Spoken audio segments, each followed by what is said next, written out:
besties, welcome back to the channel. I'm Trish, I'm owner of Boo-tique. I'm an avid cosplayer and a full-time artist. And if you're new to my podcast series, I like to talk about what it's like to live as a full-time artist, as well as tips and tricks to becoming a full-time artist yourself.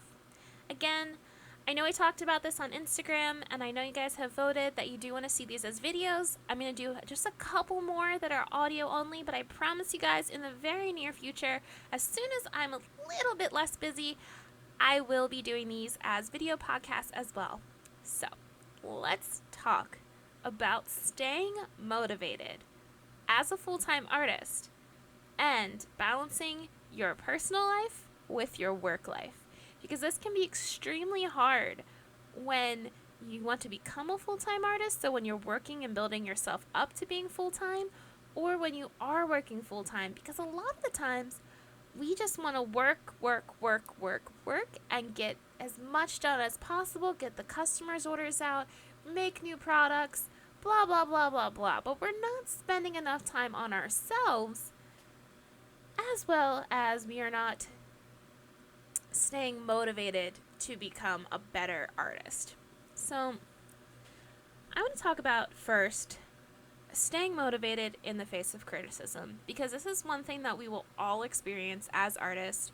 If you're putting yourself out there, you're putting yourself on the internet, you're going to get negative feedback.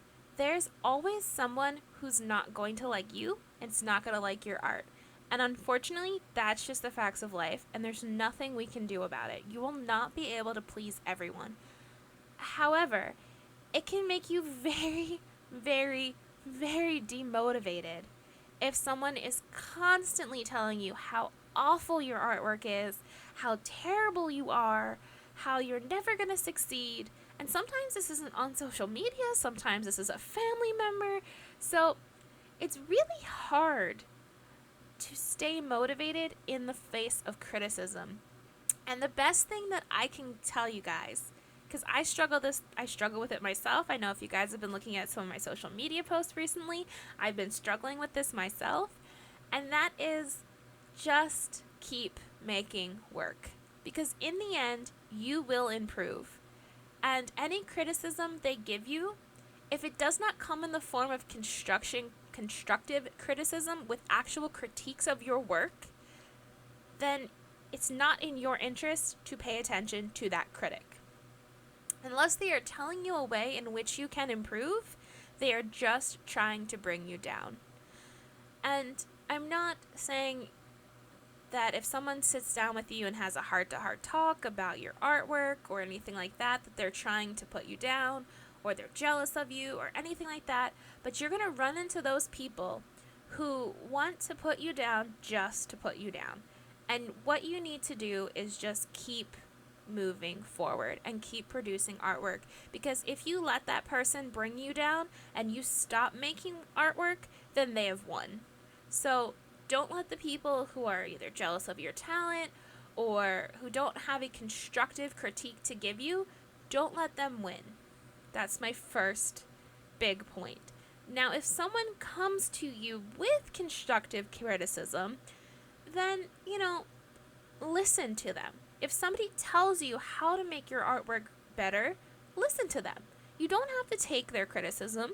You don't have to run with their critique. But hearing another voice can really help you make better artwork. So don't immediately count someone out who's giving you criticism. But criticism should always come in the form of a constructive critique. So they should be telling you the good and the bad and how you can improve. So that's my first big thing of how you stay motivated is don't listen to the haters. I mean, that's really the best way to put it. Don't listen to the haters. Keep making your artwork. And when somebody reaches out to you with constructive criticism, listen to them. Now, let's talk about work-life balance. This is something I personally have struggled with a lot because as a full-time artist and as I own my own company and I'm the only artist, I make all the products, it can be really stressful to strike that balance between being the business owner, being the artisan, and then being myself. Because I run into that the fact that there's just not enough hours in the day. And sometimes you're going to have to stay up and get the work done. You're going to have to put off some responsibilities to get the work done. But you need to make sure that you strike that balance where you are not putting off your entire life in the sake of your business. Because here's the misconception that a lot of people have is when you work as a full-time artist, if you're working as an artist and you're enjoying the work, then every day won't be work. You're going to love it. You're going to get up in the morning and be like, I can create today. And, this is such a fallacy that we should not be spreading as full-time artists. You are going to get up some mornings and be like, ugh, I don't want to do this. You're going to get up some mornings and be like, I don't want to work on orders today. I don't want to do this. And sometimes you have to push through. Like, the work still needs to get done. There's deadlines that still need to be met. So you need to make sure that you're creating a schedule for yourself that is sustainable, so you're not working from 7 o'clock in the morning until 4 o'clock at night, taking a small break, then working until like 2, 3 a.m. Because I've done this before. I've literally worked 16, 17-hour days before just to get the work done. And while that's okay every once in a while, it's not sustainable. So what you need to make sure is that you're giving yourself enough balance between work time and personal time that you can stay motivated and that you don't burn out. Again, I struggle with this all the time because if you guys know me and you follow me on social media, you follow me on Instagram or Facebook, you know that I stay up late to finish artwork, or I am pushing myself to finish orders, but that's just the balance that I'm working on striving for, and that's something I just recommend to everyone. In the end, as a full-time artist, it is work. You are going to work. You're not going to love it every day. It's going to feel like work, and you're going to probably work more than a 40-hour work week. That is just life. But it shouldn't burn you out. You need to make sure that you're giving yourselves the breaks that you need to stay productive and to create the best work possible.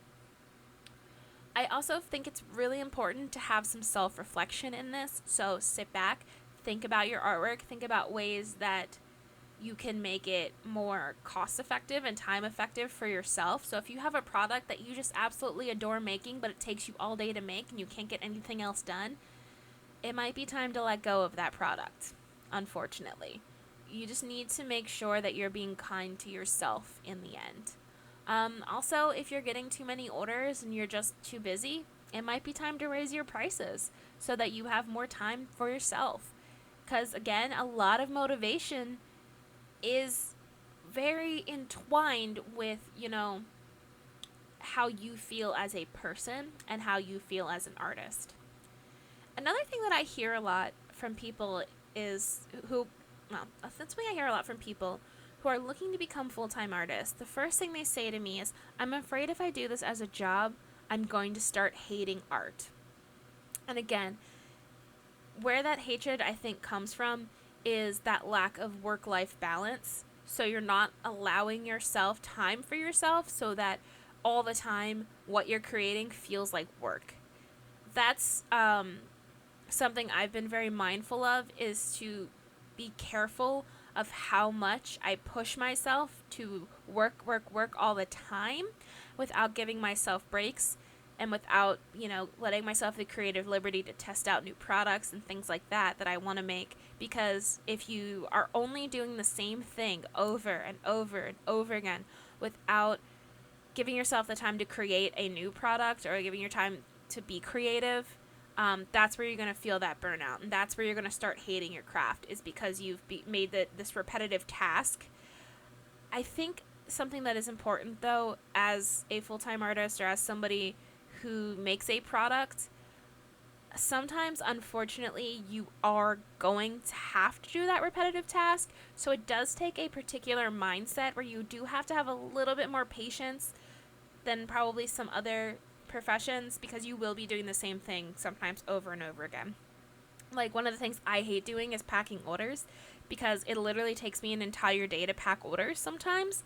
Most times, I should say, it takes me from like 9 a.m. until like 4 p.m. or 3 p.m. to pack orders, and I absolutely hate it, but it's a task that needs to get done.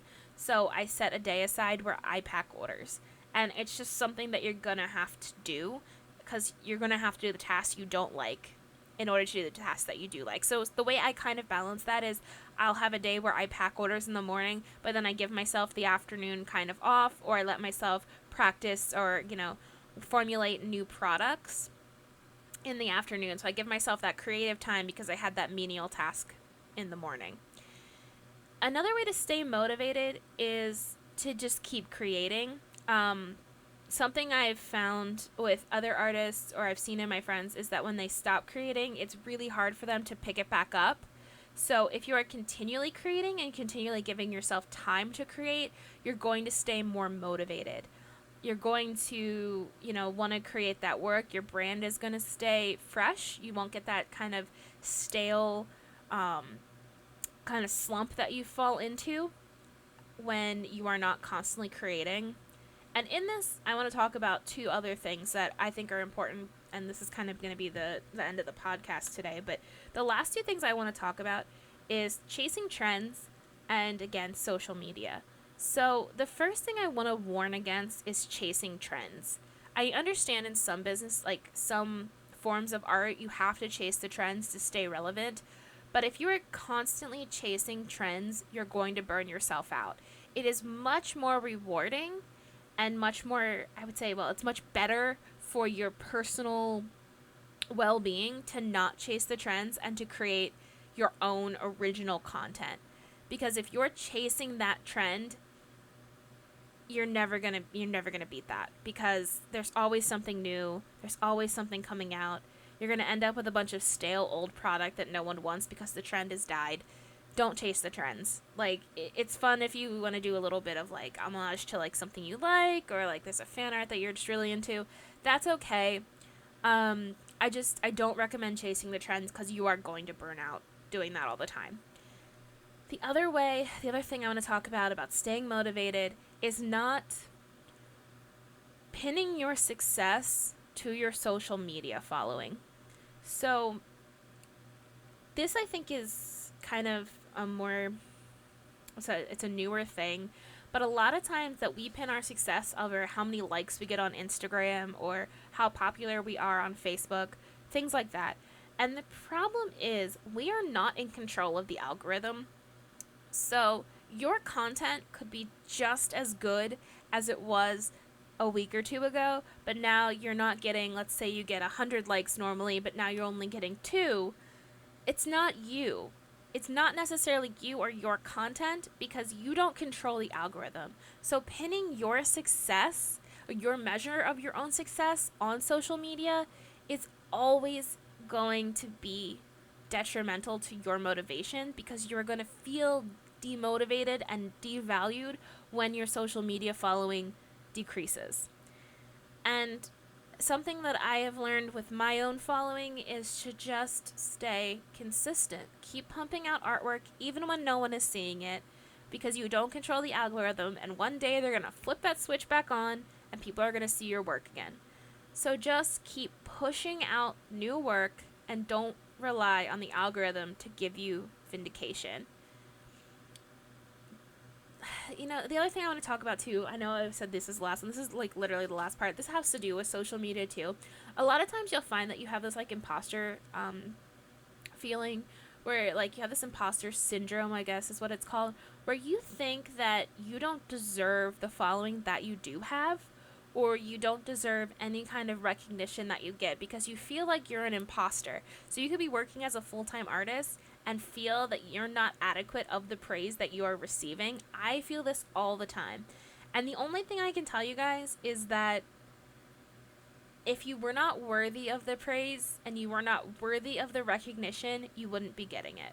So you are not an imposter if you're getting the praise. And even if you're not getting the praise, it does not mean you're an imposter. It just means you need to keep pushing harder. So I guess that's my motivation for you guys. Like, that's my talk on motivation, staying motivated.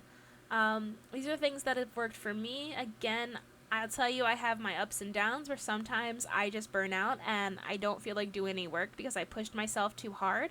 And there's other times where I just want to stay up until like 4 a.m. working on a new project because I'm just that invested in it.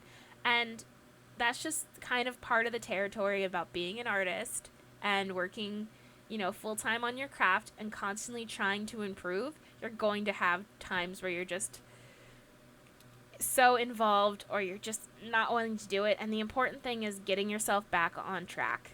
Making sure you stay motivated, making sure you stay on top of your task, you do the ones you don't want to do so you can reward yourself with the ones you want to do later. So thanks again for joining me on another podcast. Again, I will try to do these as videos in the very near future as soon as I have a little bit more time on my hands. I want to tell you guys, if you have any comments, please leave them below. I'll try to answer as many as I can. If you liked this, please give it a like because it helps me know that you like this content. And once again, if you like my channel, you like these podcasts, you want to see more from me, please subscribe so you can get notifications about my new videos, as well as new content I'm planning, just like tutorials, some makeup things, kind of stuff like that, fun stuff. So again, thanks for joining me, guys. You have a wonderful day. Bye!